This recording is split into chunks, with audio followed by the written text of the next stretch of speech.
Welcome to Engaging Culture, a podcast presented by Bridgeway Christian Church. I'm Brian Kiley. On this episode, I talk to Ashley Hales, the author of Finding Holy in the Suburbs. We talk through some of the challenges of suburban life and the opportunities we have to pursue Jesus in a suburban context. Well, welcome everybody to Season 3, Episode 19 of the Engaging Culture podcast. Pastor Brian with you, and today I am joined by Ashley Hales. Ashley is, pastor's wife, mother of 4, PhD in English from the University of Edinburgh. I hope I'm saying that correctly. She is I was proud of you. the author of Finding Holy in the Suburbs, Living Faithfully in the Land of Too Much, and she's the host of the Finding Holy podcast. Ashley, thank you so much for taking the time to be with us today. Really appreciate it. Oh, you're welcome. It's my pleasure. So I first heard of your book because my wife and I were having dinner with some friends of ours, Anthony and Julie Seiler, and I saw it on his counter. And I like to say curious, others would say nosy. So I immediately picked it up and was intrigued by the title. And the more I read, starting at the table of contents, first of all, you've got very clever chapter titles. Thank you. I like them.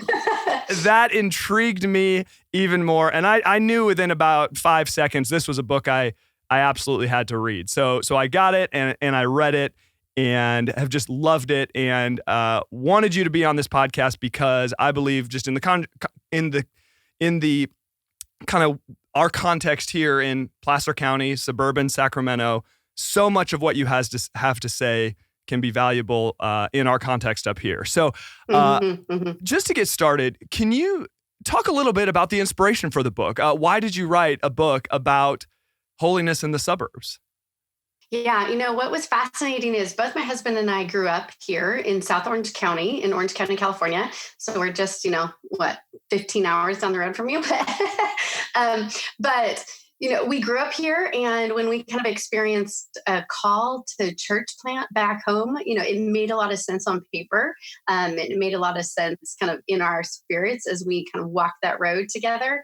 And yet when we actually landed on the ground, I found myself going, oh my gosh, where am I? It kind of brought back all of those awkward high school, lunch tray carrying moments where you're like, where do I fit? Who are my people? And in a place that we assumed, we were from here, it should be really easy to kind of assimilate. I realized, all of our life experiences and the different places we lived and our education, I was obviously different from the teenager who left the suburbs. And I needed to figure out, what does the gospel have to say for me right now as a grown woman who loves Jesus, loves his church, and wants more people to come to know him in suburbia, because I had so many wonderful friends and even just the stories that we hear about the way that you serve God is to move overseas or do something really big with your life, that you have to change the world. And I knew that wasn't the only narrative of faithfulness in the Christian life. So I wanted to explore that.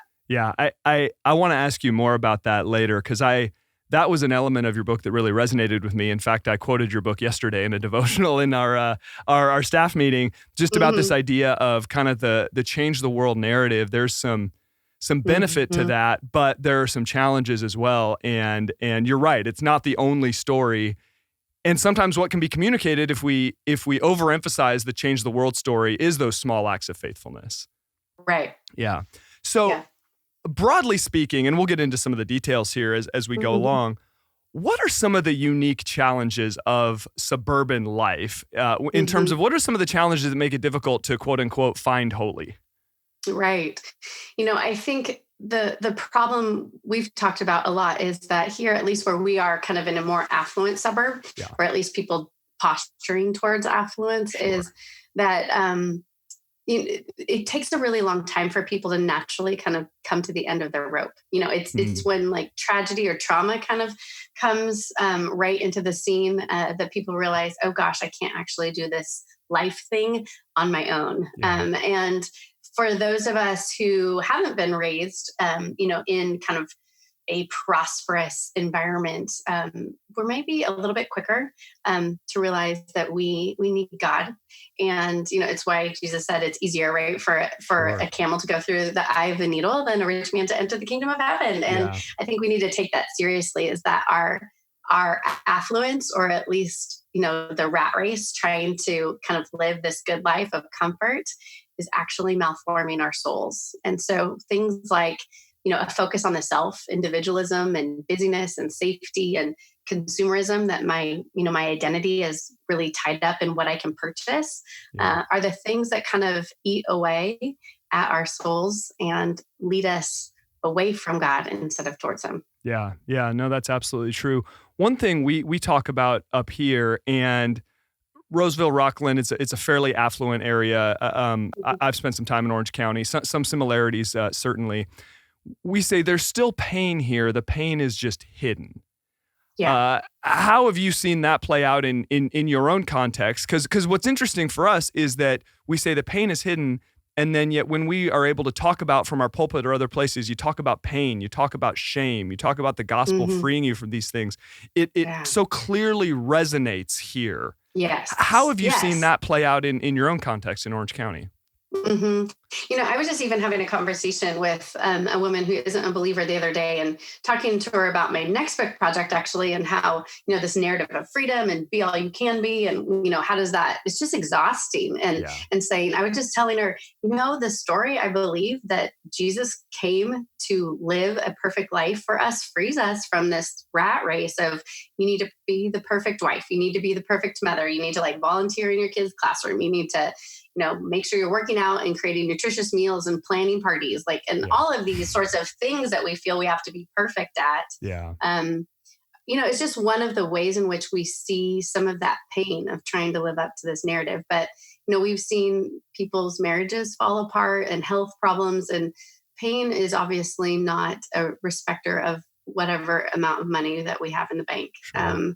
And so the challenge, right, for those of us who love Jesus is to stay in proximity to people, so that when those pain points come up, that we're able to actually speak the gospel to our friends and neighbors. Yeah. Wow. That's so good. I'm talking to Ashley Hales. The book is Finding Holy in the Suburbs. Pick it up wherever you buy your books. It's excellent. Now, the way the book is set up, you identify sort of a challenge of suburban life, individualism, consumerism, the kind of the challenges of hospitality, this and that. I'm curious to know, just for you as a person who is living out what you're writing about, and you talk about this in the book, just trying to make sense of all of these challenges of suburban life. Which chapter was easiest for you to write, and which was the most difficult?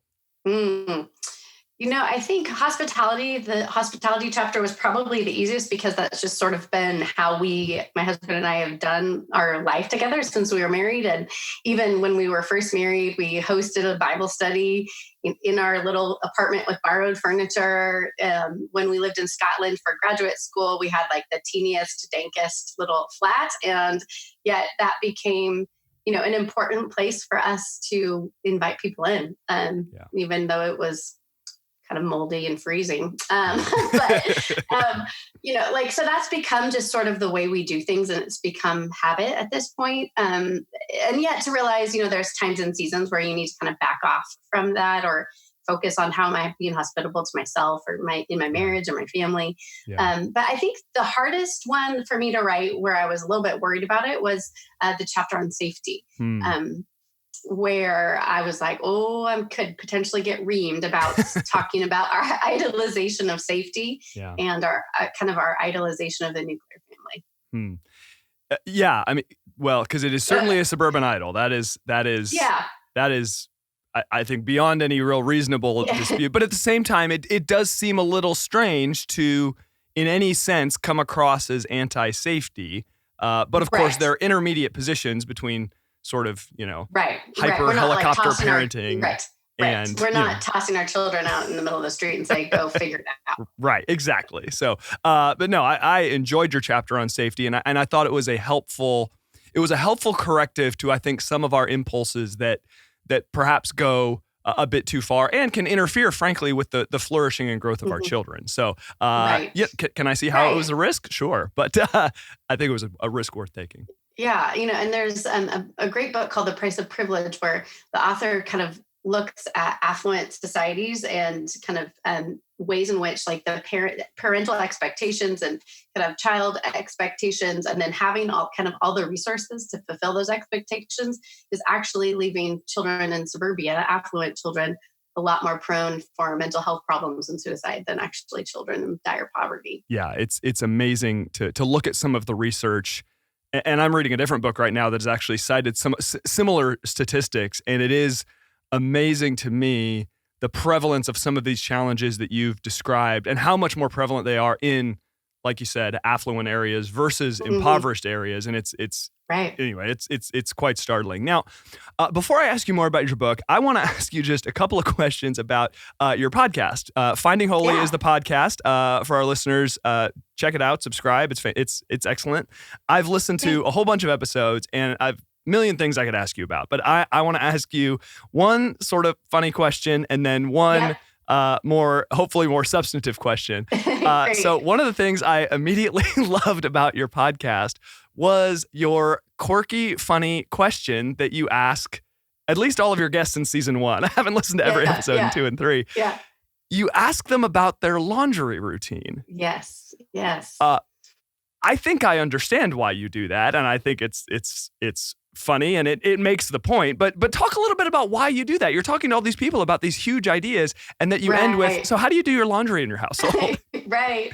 Well, one, I love that it just humanizes everybody, right? Because I think, most of the time, you're listening, even like you're listening to your pastor on a Sunday morning and you're like, wow, you have so many great insights and you must have this like walk with God that's so pure and amazing and deep. And yet like they're normal people. And so part of asking about the laundry routine is to just humanize people and say that no matter what we're doing or all of the thoughts in our heads or the kind of depth of the work in our souls, that we are all human, right? We're limited mortal people who have to do things like the laundry. Right. But another thing is for me, I need to know the why behind things often.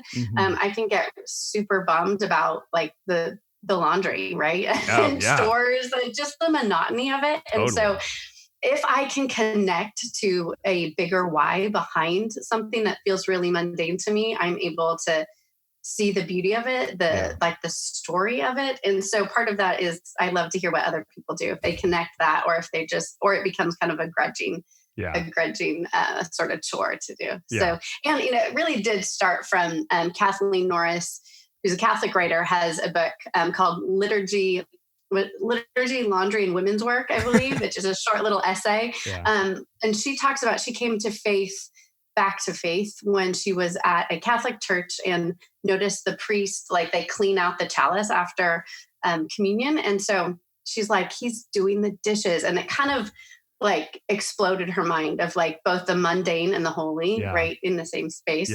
So I love to try to do that too with my guests. Oh, that's beautiful. Love it.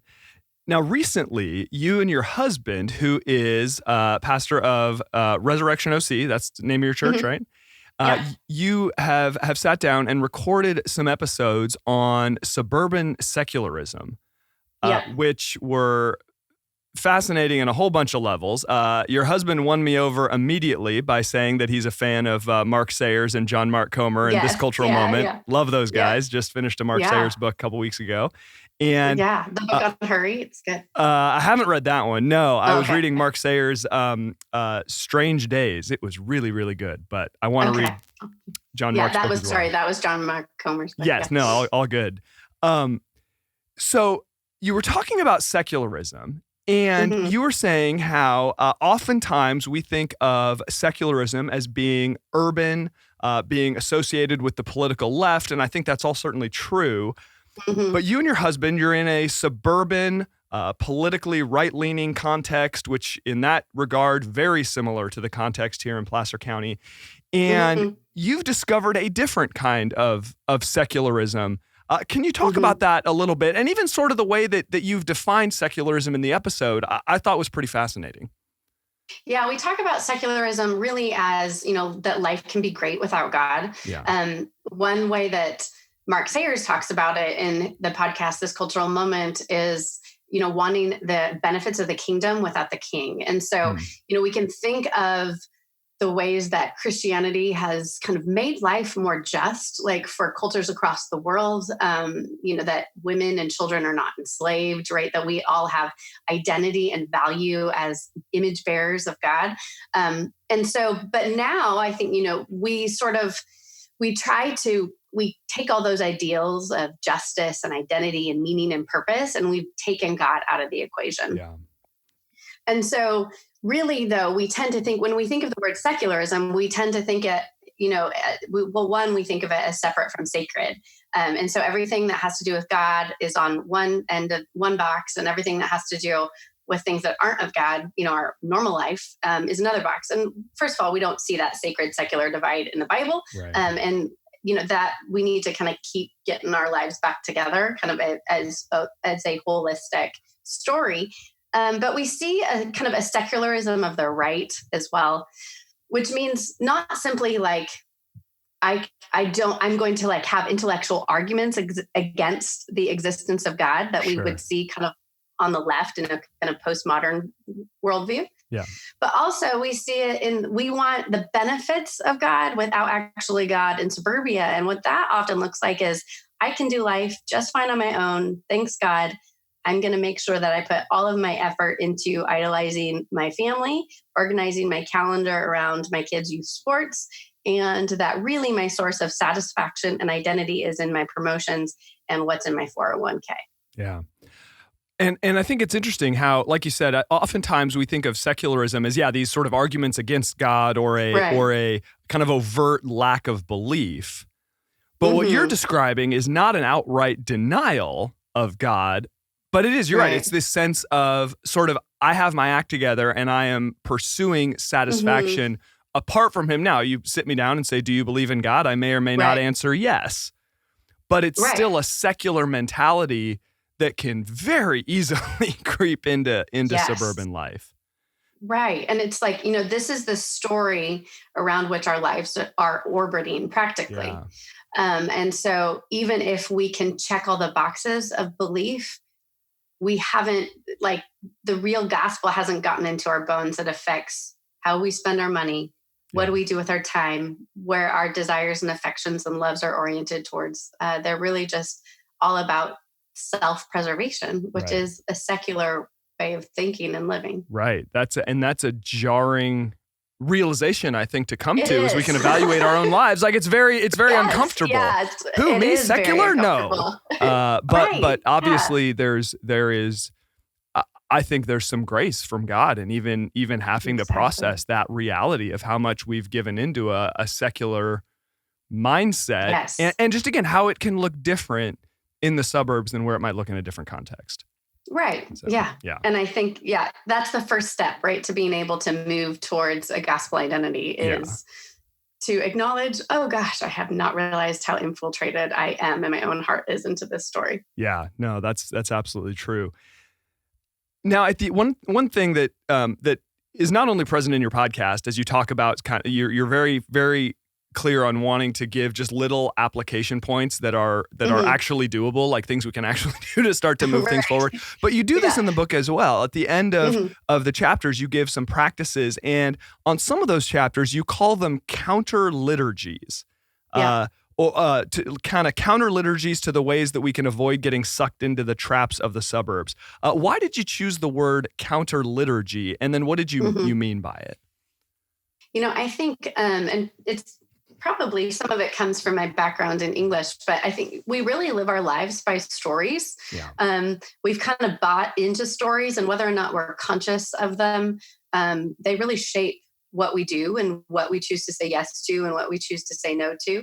And really our culture, through advertising, through songs, through TV and music, all of these things are creating in us a particular story. Yeah. And another way of thinking about story is as a liturgy. If you think of a liturgy of a worship service is a way that we enter into the story of the gospel that, it has, whether or not your church is kind of a higher liturgy or a lower liturgy, there's an order, right? Sure.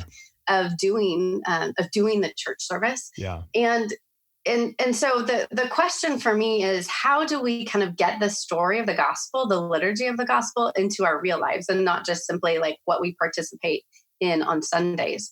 And if, the culture, the world is telling us very covertly, this is the story of the good life that'll make you happy, what are small, very small, low bar practice points that we can begin to say, no, this is the story, that this is the liturgy that I want to stake my life on. Yeah.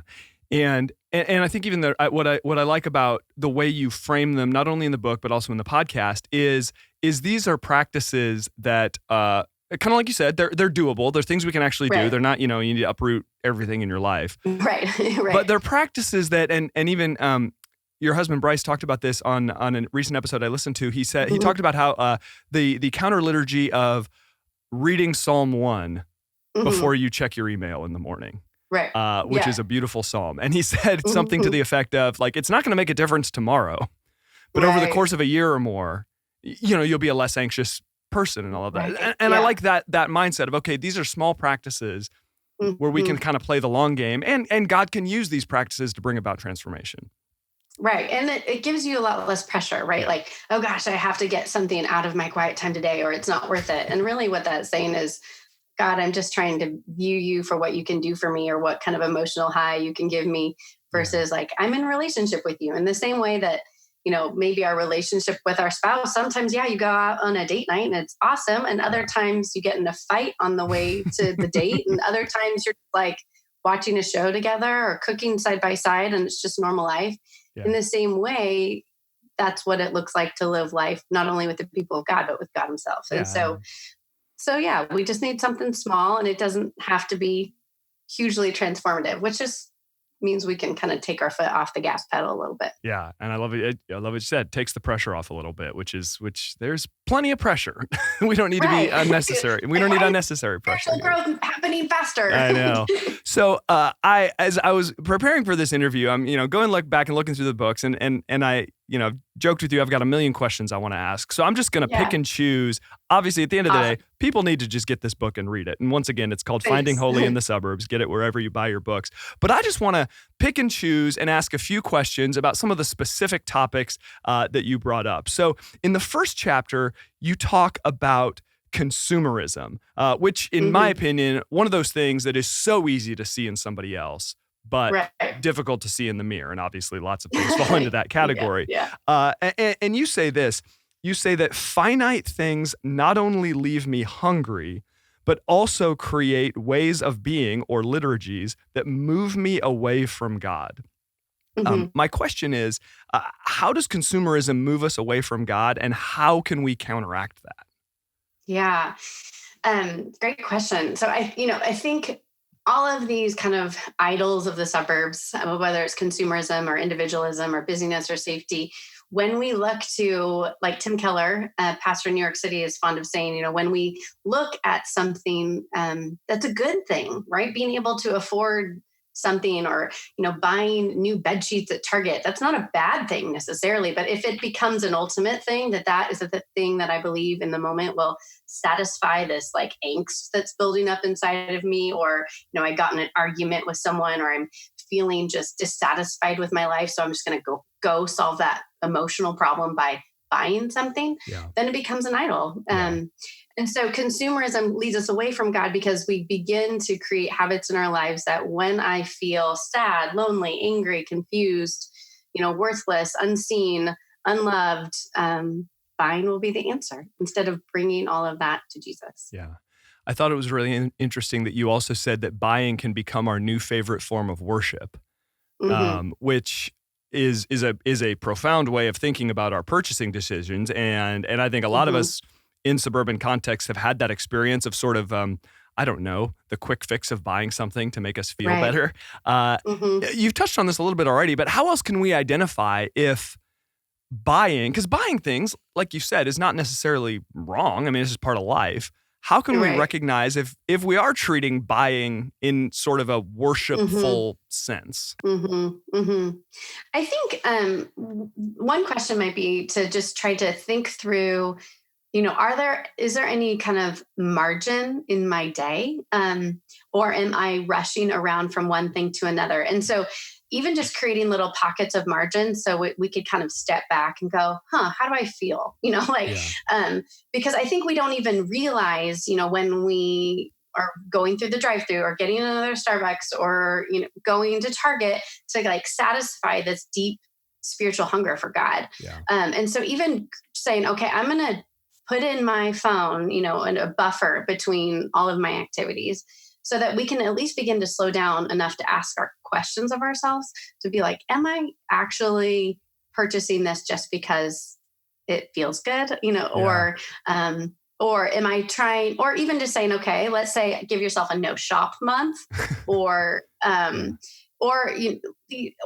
like that could be one way to do it. I have a friend who that's how her whole like Instagram presence started. She gave herself a no shop month and said, okay, I'm going to be creative with what I have and see how many like different outfits I can come up with. And so there are ways to kind of slow ourselves down or kind of detox from some of our automatic habits, like margin, like not shopping, just even asking a question every time you go into Target or wherever the place is. I don't know what it is for guys, like Home Depot, maybe. Still Target. Right, probably.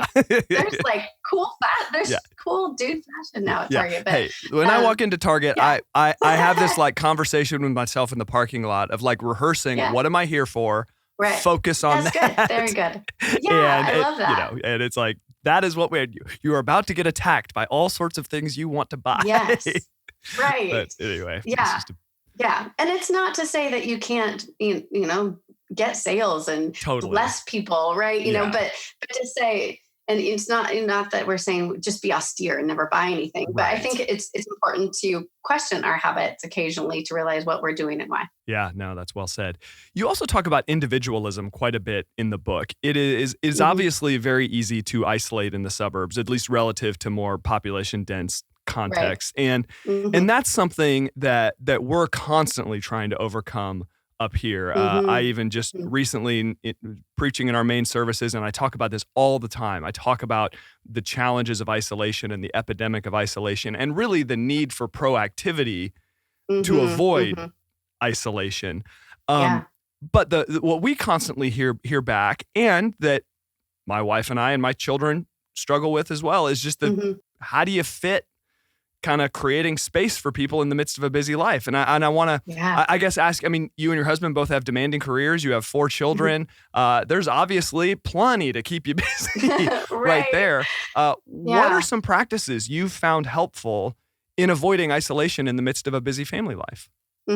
Walking has been the primary thing for me. And we live in a pretty walkable area. So I realize not everybody does, but even, choosing to be out front instead of in your backyard, or choosing to walk our kids to their local school. And so like you actually see people doing that and you see people.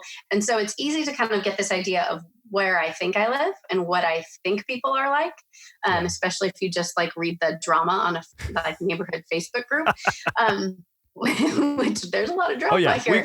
We've got that here. And so I think that there's a way for you probably to think about, okay, what in between spaces might I look to that will slow me down, that will help me actually see where I live. And so for me, that's been walking. Walking our kids to school or going for walks to actually see where I live, so I don't start characterizing it differently than it is in reality. And to pray for divine appointments, and to pray that God would humble people, that he would bring people to himself. That becomes kind of part of my time with God as well. Yeah. I love that, the idea of walking really so you can see, because there's so much that we can miss if all we do is just kind of drive through, get in the garage, put down the garage. Right. And I mean, prayer is an opportunity not only to invite God's blessings upon your neighbors, but to really, God uses prayer to develop a heart for our neighbors and neighborhoods, right? So exactly. And even just something small like, okay, every Friday afternoon, like when I get home from work, I'm going to like walk around my neighborhood for half an hour or, and just say hi to people as they're coming home from work. And it doesn't have to be like you're sharing the gospel with them, but it begins to develop a fabric of relationship. Yeah. Yeah. And those small acts of intentionality. I mean, I like to use the language of kind of your building infrastructure, so to speak, Yeah, so that's that great. when like those casual conversations where I'm chatting with my neighbor about his favorite football team or my favorite basketball team, it might seem pointless, but it's building infrastructure and building relationships so that when the big moments come, it's like, oh, okay, there's someone I can talk to. And I think sometimes in the Christian world, we can undervalue that process of creating infrastructure. Yeah. Mm-hmm. So I feel like when I talk to a lot of my suburban peers, we've touched on this in this conversation here already, but it just seems like there's all this weird pressure to conform or to live up to certain standards. I mean, the pressure to kind of keep up with the Joneses, so to speak, is a very real thing. Why is that power, in your opinion, so strong in the suburbs? Why are so many of us feeling this weird pressure to conform? Because what's odd to me about it is there's this pressure to conform to a standard that's not very clearly defined, which to me is sort of this recipe for anxiety. But why do you think that pressure is so strong? Oh, that's a great question. I think a lot of it has to do with our actual suburban geography. Just thinking about, for instance, our old home in Salt Lake City, where we had lived for a few years. My husband did college ministry there. There's houses, all different sizes, all different price points, hundreds, like 100 years old. And you could always find, no matter how big or grand your house was, for instance, it had character. Yeah. And when you get to the suburbs, and where we live in a master plan community that's about 20 years old, what defines you or what looks like success is bigger and better and newer. Yeah. And there isn't anything that's necessarily as individualistic, even about where we live. And so I think what that does is it primes us to kind of look to be loved and seen and known, but we do it through what does our place tell us how to do that? And our place here, at least where I live, is in the upgraded kitchen and the fancy vacation, and how busy your kids are and what scores they get on their SATs. And these become markers of belonging and markers of, I've done a good job. I'm valuable. Yeah.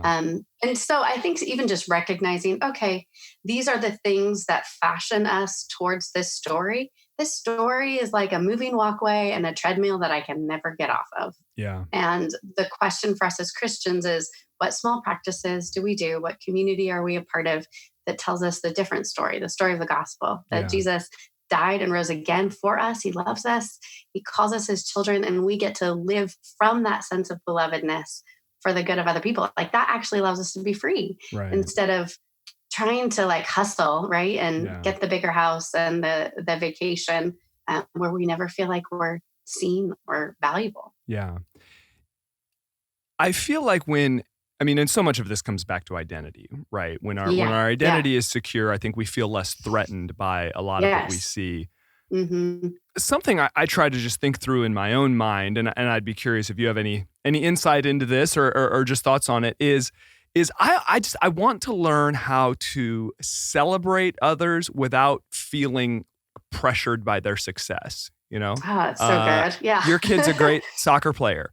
I celebrate that. That's fantastic.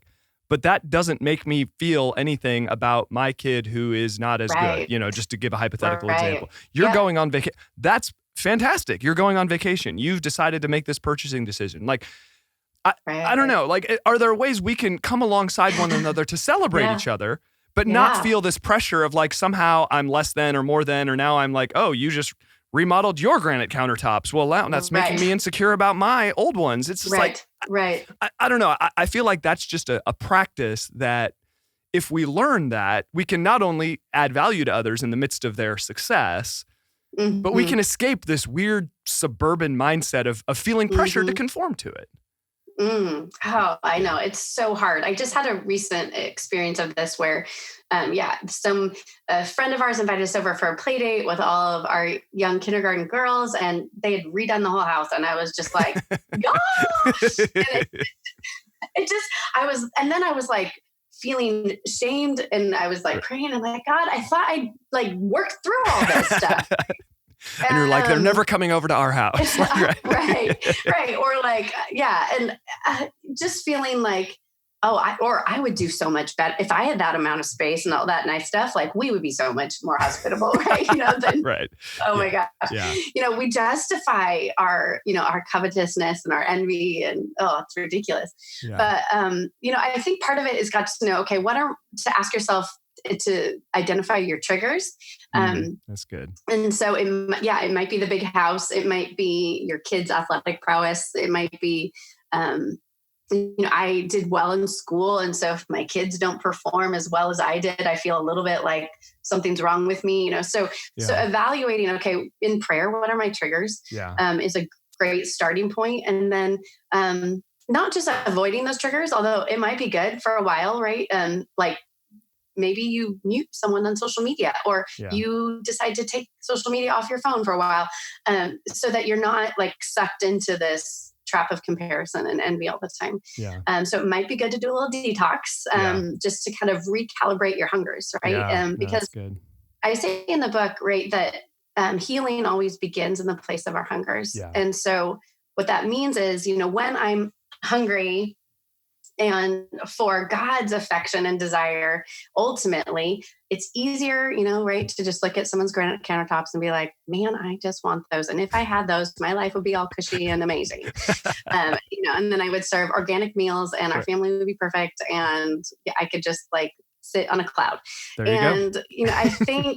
I think we have to realize, okay, you know what? I'm really hungry for something. Am I going to the source of healing and real food, real bread? Or am I just like eating the Cheetos of like what the Suburbs offers? And so those are just a few starting points. Yeah. Well, yeah. And it comes back in so many ways to this sense of, we talked earlier when we were talking about buying, just this sense of what am I asking these things around me to do for me? To recognize that the various, I like living in the suburbs. There's a lot to like about it, but to recognize that these things sort of are what they are. And if we count on them for our ultimate fulfillment, they're just going to leave us longing. That's just how God has made us. And that's, again, grace on his part, because we're meant to find fulfillment in him. Yeah. Now, and so I think that's a good way to see, okay, when I find myself envying or when I find myself envying or comparing, like that's actually that's a good thing to lead me to the source and not like to shame me and tell me I'm doing it all wrong. Yeah, no, that's good. I want to ask you about hospitality real quick before we wrap up. I really enjoyed that chapter, and kind of I alluded to it a minute ago with my joke about, the person with great houses isn't coming over to your house sort of thing. Yeah. we hesitate to be hospitable, and I know I'm speaking for so many people in saying this, because we feel like, oh, my house isn't good enough, my space isn't pretty enough. If people come over, I need to serve them this like 5-course meal that is, I need to put Martha Stewart to shame here with the way that my house looks. And what's odd to me about that is we all are so forgiving when we go over, at least in my experience, so forgiving when you go to other people's houses and then they're like, oh, house is a mess, so sorry. And we're like, whatever, we're just here to see you and happy to be there. But of course, we get very self-conscious about our own space. Why do we get so insecure about our hospitality, do you think? And how can we adjust our thinking so that we're more inclined to be hospitable? I think in America, the house is really very much linked to our identity. And so it's not just, choices of decor, but we've kind of equated the house as this is who I am. And so to welcome someone into our houses feels like standing naked, right? Like, do I look okay? Am I acceptable to you? And so I think there's probably an invitation for us to bring that to Jesus and to ask ourselves and to be gentle with ourselves too, and be like, okay, this is what's going on. It's not just me and my obsession with granite countertops. Like I'm worried honestly about, will people think I'm okay? And, to deal with that in prayer. And then to realize, again and again, that we bring our identity back to Jesus and say, this is where I am. This is how I'm feeling. I'm feeling super overwhelmed. And yet, God, you've been you have been the source of hospitality. You created an Eden for us, Yeah. That you have continued to come and rescue your people throughout thousands of years, that you came as a baby into this world, that the cross is the ultimate side of hospitality, where Jesus offers him his whole body, his whole self, Yeah. in for us. And so really, if my identity is rooted in you, and as I keep working towards it, that my house is not really that big a deal, right? That Yeah. when we are thinking about others and not Mhm. obsessing over ourselves, then we can actually be hospitable. Yeah, that's good. And to think too about if someone is invited into your space and they accept that invitation, it's almost like, what are they looking for? I don't Mm-hmm. know that people are looking for, well, I need to see perfect decorations. Everything Right. better be perfectly in place, and the house better be spotless. Right. Like, we're looking for belonging and attention and community, and Right. those are things we can Yeah. provide, even if Right. And like the kids make a mess. we're all looking just to be known, right? Yeah, And to be accepted. We're all like little children looking for love still. And we get to offer that to people. yeah, And yeah, I think, there's a lot of work you need to do to be able to do that. And totally. but there's small things you can do, right? Like our house is our house is smaller than most where we live. And so, having more people over for dessert, or I don't know, like orders and everyone standing up. Like there's ways to Yeah. be creative with our spaces that still provides welcome, because I think we can easily just say, it's not up to snuff, and therefore it's not worthwhile. Yeah, no, that's well said. So I have one last question, but before I get to that, we've talked about the book, Finding Holy in the Suburbs. We've talked about the podcast. How else can people hear about what you're up to, or what else are you working on that our listeners can know about? Yeah, well, the main hub where you can find out all more about the podcast and all that is at aahales.com. And I also have a fun little thing for churches that I just put on my website. It's at aahales.com/4churches, all one word, where I just kind of give you some resources, both for small group material or different sort of group workshops and things that are available as well. So that might be something really fun too for your listeners to follow up with the book. Awesome. Okay. aahales.com, and check out that 4 Churches tab. We're going to be sharing that information with our missional community leaders for sure in the very, very near future. Now, in the end, this is a super broad question to end with, and I'll just preface it with that. But if you could just speak to, in the end, what are you hoping to accomplish with a book like this? Mm-hmm. I was speaking to another writer friend, and I was saying, it's kind of audacious, and I'm working on another book right now. And, as I'm working through things, it's, I both want to tell great stories, and I want to be like theologically and intellectually rigorous and rich. And I want to provide people practical starting points, and realize, oh my gosh, well, like, is this going to work? Yeah. This is ridiculous. And yet really what I want to do with all of those kind of different pieces is I would love to continue to incite the Christian imagination towards the story of the gospel, right? That, it's not simply what to do and what not to do.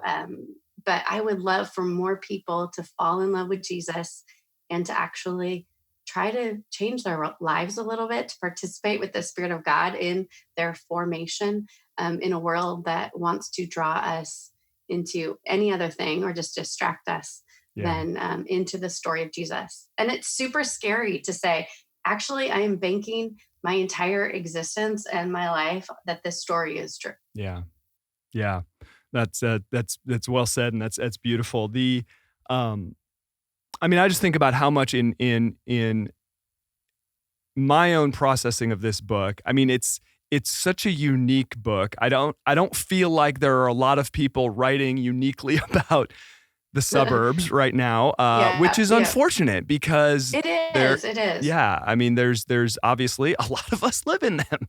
Like 50% of Americans. Yeah, and the book is first something I haven't even mentioned. It's beautifully written. It's a beautifully written book. But it's also very accessible and understandable and practical, and I feel like you do such a good job of being honest and vulnerable about kind of, hey, I'm figuring this stuff out too. Right. I'm not the guru. Yeah. While also giving people like me, I keep seeing copies of this book around our church, so it's getting out. Awesome. Giving us giving us just some real practical, simple ways that we can draw closer to Jesus in the midst of suburban life. And that's that's obviously a very good thing. So thank you for writing the book. It has been, and will continue to be transformative for me personally. And I know for a lot of people up here at Bridgeway and hopefully for our listeners here on Engaging Culture. And so thank you for writing the book, and thank you so much for spending the time with us today. Really it's been a pleasure, Brian. So, thank you. Awesome. Well, thank you all for listening to this episode of Engaging Culture. Once again, you can catch up with all that Ashley is up to at aahales.com, and the book is Finding Holy in the Suburbs, Living Faithfully in the Land of Too Much. Pick it up wherever you get your books. Thanks to Lucian, Montana, and the rest of our crew for all their work behind the scenes, and we'll see you in 2 weeks for another episode of Engaging Culture. Bye-bye. Thank you for listening to Engaging Culture, a podcast by Bridgeway Christian Church.